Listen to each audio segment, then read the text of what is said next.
Yo, so it's Pikakid98 here, and today I'm going to be talking about why I support emulation. Now, obviously, emulation is a big contentious point among a lot of people, especially retro gamers. It's always, emulation promotes piracy, or emulation is illegal, or emulation is morally wrong. People hear the word emulation and think, well, that's illegal, and then say Nintendo or Capcom or Sega, they re-released their old games for old consoles, and people are just fine with it. They're fine with it because, of course, it's from the original people. They're getting your money, of course. It makes sense, right? Well, think about this. You don't think that they're just running straight natively from the console, do you? Or from your PC? You don't think that, do you? They're, of course, using their own emulation. Well, enough ranting. Why do I support emulation is the question. Obviously, a lot of people will say piracy. I say game preservation. For example, the Sega channel or the Satellaview. Do you think that Sega give a shit about the Sega channel? Do you think Nintendo gives a shit about the Satellaview? No. They're probably never gonna re-release them because there's no point. That's when game preservation comes in, and of course emulation. Now everyone can play them. They don't need an original Satellaview. And now think about this. The Satellaview, for example, and the Sega channel were broadcast via radio waves, via a special add-on. Now some people would think, well, I'll just get a Satellaview add-on and put it into my SNES. Easy. Not easy, because those broadcasts no longer exist. So some people archived those online. Put them up online, of course, not the actual people. Of course, it's illegal. Yes, I get it. But think about this. People can play them. So of course, yeah, game preservation, specifically of old games that pretty much either nobody remembers, nobody's heard of, or maybe even the companies behind them have went out of business and never came back. The company was never bought, the name, the trademarks were never bought, the games were just thrown into the dumpster and said, we don't care about these games. Obviously some companies have just straight ported the games, but obviously again, emulation is easier, it's faster, and it's cheaper.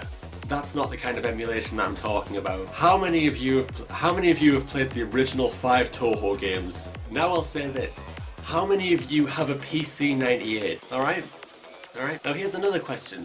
How many of those PC98s are actually working? Or how many of those discs, those physical discs that you have for Toho 1 through 5, how many of them are working? Because that's the thing. So many people would think, oh, well, if I want to play an NES game, I'll just grab the NES cartridge and put it into my NES. Yeah, sure, people like doing that. But how long will those NESs or those cartridges last for? Okay, so this is my childhood Game Boy Advance. Yeah, I'm holding my phone. But this is my childhood Game Boy Advance. It still works, still fine, everything's good. As you can see here, obviously that's why I have my phone. I have a bunch of games here. Obviously, you can see a bunch of games. So, by anyone's logic, they would say, oh, you know what? I'll play my old Pokemon Yellow cartridge. Yeah, I like Pokemon Yellow. Let me just boot this in. Yes, I know you're not supposed to blow in the cartridge, shut up. Let's see now.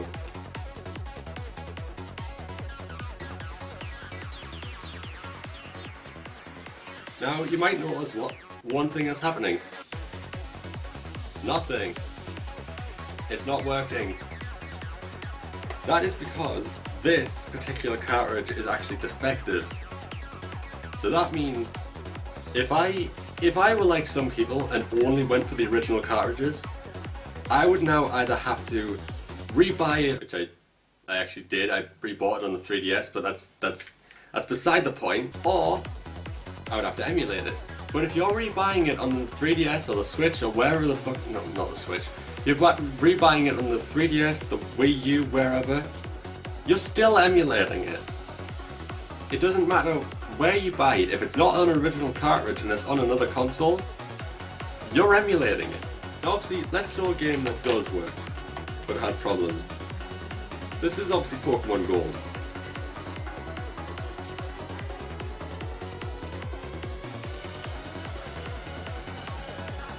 Okay.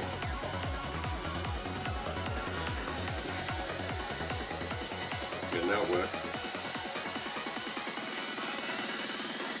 Now I've pretty much just proven my point there. Now you might notice that I have absolutely no save data here. Now you're probably thinking, oh, you probably just deleted the save data. No, I didn't delete the save data. You want to know why there's no save data? That's because this particular cartridges like this, old cartridges, have a little watch battery in them. Now, the watch battery is obviously what people refer to as a battery backup, which is obviously the save game.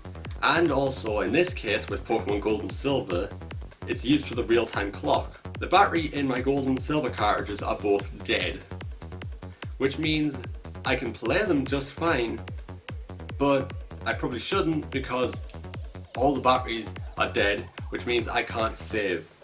So in other words, if I go through like 5 hours worth of progress and turn it off, come back later, all my progress will be gone. Now here's another more egregious example. Oh, this one is Spider-Man 2. Now this one, for example, this one's an old childhood game, even though, you know. Now you're probably noticing this. You're probably seeing this here. And in case you're wondering, no, that's not just a small crack. Yeah, let's just say that I didn't take very good care of my cartridges as a kid. Well, that wasn't what I was expecting, but yeah, last time I tried this, I played for a little bit, then it started glitching the fuck out. This one, now it's just not working, it's completely defective. So yeah, that's another big reason why emulation, to me personally, emulation in any way, whether it's official or unofficial, is important.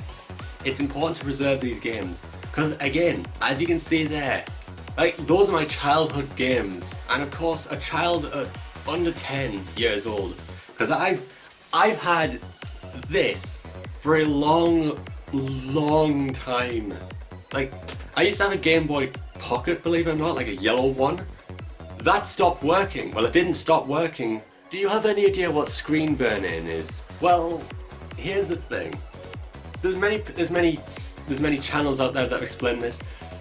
Old Game Boy screens, not this one, this is a Game Boy Advance SP with the tribal marks. Old Game Boy screens were ink-based, and when the ink faded, it started causing problems. Like, for example, the screen would become more, well, faded obviously, or possibly more difficult to see.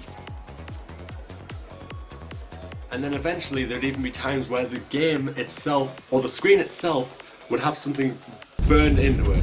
Because I was playing Super Mario Land 2 on my old Game Boy, and I think I was in the tree zone. I'm pretty sure I've mentioned this before, but I was in the tree zone, and randomly as I was playing, two things got burned in on the screen, and that was permanent. Like, I thought, oh, maybe turning off the screen, maybe it's just an in-game glitch. I turned off, turned it back on, still there, which would make that old Game Boy unplayable. Again, that is why I like emulation. So now I can just play this game on my PC with no problems, or even if you're the kind of person, play it on the 3DS or play it on the Wii U or play wherever Nintendo's re-released this game. You can just play it. Now, a lot of the games that I've downloaded, I'll admit, I don't own. But that's mainly because they are probably not released outside of Japan. Because I like Japanese exclusive games. But here's the other thing when it comes to emulation. There's this little thing called a ROM hack, which fans make to translate the games that the developers do not want to translate themselves. Which is why, again, ROM hacking and emulation are fantastic for game preservation, because you can preserve games and even translate the games that were never released outside of Japan or never released outside of wherever else. Now, the only reason I've ranted for this long about emulation is because I genuinely like emulation. I genuinely think it's a massive